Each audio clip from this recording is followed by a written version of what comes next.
Welcome. This is the fourth time I've tried doing this. I really hope it works this time. Home was funny. I had to record that one for 20 minutes. I recorded one where I didn't show you the things and it was just my face. Welcome St Joseph's. I hope you're having a cracking time. I hope parking was okay. I hope Kath got the tea and coffee sorted. I hope Tim's been the wonderful host that I know he has. I hope the biscuits have been okay. I'm sorry I can't be there tonight, but I have recorded this to show you how we are looking at making predictions for our current year 6. So fingers crossed this will all go okay. Here we go. You're going to need a few things before you start. We're going to look at how to predict our current year 6 scores for the end of the year fairly accurately.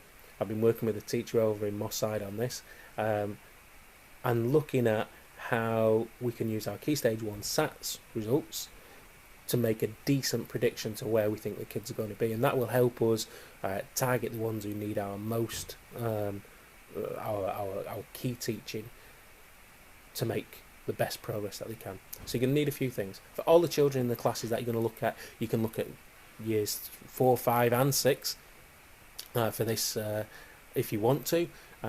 You might just want to do it for year 6s. It's up to you. You need their reading, writing and math scores from the Key Stage 1 SATs, the Key Stage 1 assessments in year 2. Once you've got their assessments, you then need to convert them into average point scores. And you can do this, fingers crossed I show you properly. Get ready for a bit of weirdness. Whoa, look at that. Ooh, look at my mouse. You can do that using the Primary School Accountability document from the Department of Education. It's called Primary School Accountability in 2016. All you need to do is scroll down to page 13. And on page 13, it gives you the prior attainment groupings. This is how to work out the beginning of which group the children should be in. So you can see here that if they got a 2A, that's 17 points. 2B is 15 points. 2C is 13 points. Level 1 is 9 points. And you can see that they just go up in 2s until you get to level 3, or until you go over a level, and then there's a 4-point gap.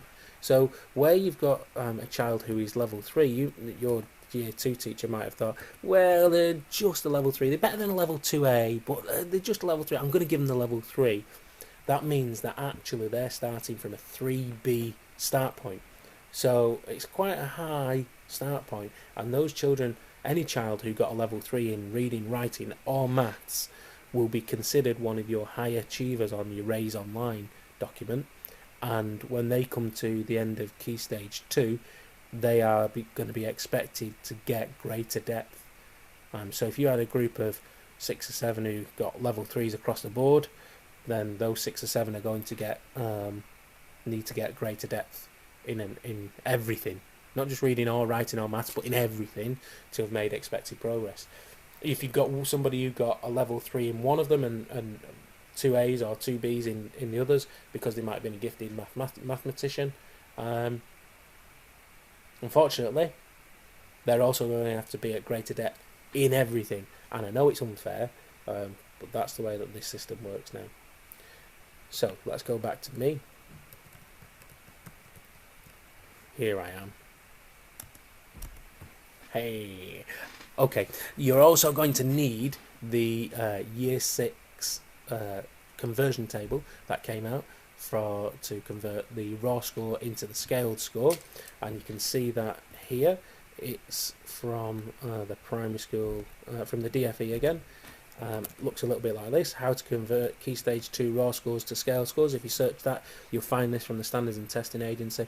And down the left hand side of each of these tables, it has the raw score, and then down the right hand side it has the scaled score, and that's going to help us in a few moments. Okay, so what I've done is I've put together some a small group: Jim Baggins, Jane Chavez, Myra Dickinson and Jordan Smith. And what I've done here is I've just imagined that Jim got a 2B in reading, so I've converted that into numbers, and that's dead easy to do. If you copy and paste onto an Excel spreadsheet, or if you're using it in Word, you can just do find and replace, find all the 2Bs and replace with 15. It literally takes about a minute to do the whole class. Writing, he got a 2A, so he got 17, and in maths he got a level 3, so he got 21. Now, to find out your average, you would think that they would add the 3 together, divide by 3, but they don't. What they do is they add together the 2 English ones, so you're 15 and 17, that gives you 32, and then divide it, and that will give you your English score. So 32 divided by 2, please, anybody? Yes, well done, that's 16. And then the 16 you add to your 21, 16 add 21, anybody? Tim? 37 is correct, well done. Once you've got that 37, you now divide that by 2. So it's like you're adding your English and your math together and dividing by 2. 37 divided by 2, anybody? Anybody? Correct, that's 18.5. So that's his score, okay? His score, his Key Stage 1 average score is 18.5. And I've done the same for Jane and Myra and Jordan. So I'll just copy these and pop them in there for us. And now we can use the primary school, because we've got everybody's, you do this for the whole class, don't just do it for the 4 obviously. You do this for the whole class, and then you can work out their prior attainment groups. So let's go back to the primary school accountability document. We're going to go to page 17 now, and then we've got the prior attainment groups. And you can see here that if they got a score of 2 or 1, that means that they're in prior attainment group 1. If their score was between 2.5 and 2.75, they're in prior attainment group 2.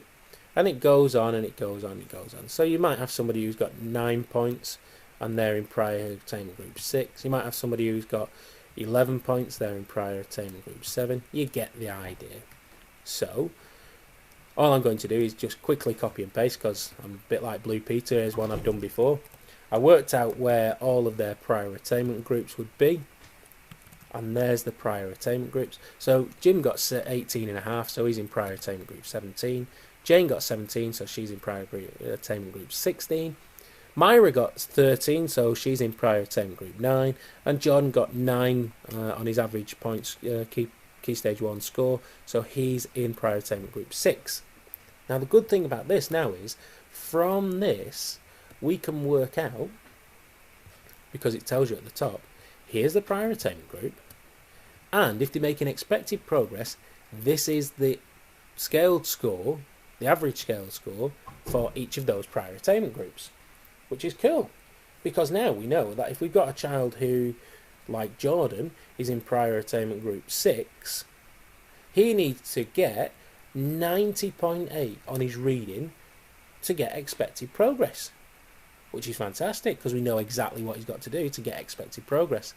In his writing, he needs to get 89.1 to get expected progress, and his maths, he needs to get a scale score of 92.1 to get expected progress. And that's good for us, because now if I go back to my little spreadsheet, I can say these are the scores that they need to get in reading, so I'm going to pop those in there. These are the scores that they've got to get in writing, so I'm going to pop those in there. And these are the scores that I need to get in maths, which is fantastic, so I'm going to pop those in there. These are the expected scores for all of those children. We don't need to look at the Key Stage 1 stuff anymore, because we've got the prior attainment groups. So that's brilliant, because now we can go to the raw score and scale score conversion charts, and we can say, right, well, Jordan, well, what did he need? He needed, in reading, 90.8. So I'm going to round that up to the next number, and that's 91. So he needs to get a scaled score. He's expected to get a scale score of 91, which means he's got to get a raw score of 12. So in there I can put, right, he's got to get 12.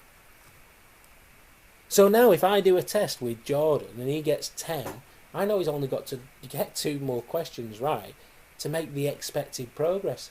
I'm not going to be satisfied with that, obviously, because I want him to attain even higher. But at least I know he's going to be one of my plus numbers for my progress. Myra, in all of these, well, she's on 97.3. She's in prior attainment group 9, so she needs 97.3. So let's call it 98 because I want to make sure. So she's got to get 98 on the reading test. So let's have a look where 98 is. Oh, she's got to get 19 points. Jane has got to get 106 scaled score. So let's find out where 106 is. Oh, she's got to get 29 points. And Jim, he's got to get 107, which is 30. So now I know exactly what these kids have got to get in their reading tests. And if I do a test with them next week, then I'll be able to say, well, Jim needs to get 30 points, and he's miles off. He's only got 15 points, whereas Jordan, he's only got to get 12 points to make expected progress, and he's only got to get 2 more points. So I think I'll be focusing more on Jim because he's got a bigger gap to close to get just the expected progress. We all want everybody to do really well, but Jim's going to need more work to get to his expected point than Jordan is. We can do the same for maths. So I won't bore you with the sheets again. You can find the sheets yourself and do it for your own class. There we go. And so we know exactly how many points each child has got to get. The writing is a little bit different because in the writing you can either get greater depth, expected, or working towards. I know that there's the pre-key stage numbers as well, but most children will be in these. But when you do your teacher assessment, you can't give them a scaled score that goes from 80 to 120. You give them one of these 3 scores. And the government has said if the children gets working towards, they get 91 as a scaled score. Expected gets 103 as a scaled score, and greater depth gets 113 as a scaled score. But if you look at these children, Jordan, well, obviously his score target is 91. He's got to get to working towards to make expected progress. But poor old Myra, she's better than this 91, but she's miles off this 103, and even the government are saying, we don't think Myra's in prior attainment group 9. We don't think she's going to get expected, but she has to get that expected as her target because she's better than the working towards. But that means that if Myra makes the expected progress, she is not going to be at the expected level, but that's what her target is anyway. That is absolutely crazy because she is going to be a -6 number on your progress. Jane and Jim are only just a little bit better because they've got 104. They're only just a little bit better than the expected standard. But because they are a bit better, their target will be greater depth. And if they don't get greater depth, well, they're going to be a -9 and a -8 on here as damn it. And this, particularly with the writing, is why the unions are up in arms about this new assessment system. And I would like to bet that most people's writing progress measure score was a lot lower than their reading their math score. But anyway, I digress. And that's it. If you do that, a couple of simple sums, you'll know exactly where your children are at now and where your children need to be and what you've got to do to get them there. It's great for accountability. It's a great tool for encouraging children to be the best that they can be. And we all want the best for the kids. That's the whole reason why we're here. So, I'm sorry I've gone on for a little bit. I hope it helps. I will post all the spreadsheet with the calculations in, so that you don't have to do too much maths. I know that we're English people. I hope you have a great time. I hope Tim looks after you. Merry Christmas, and I'll see you all soon.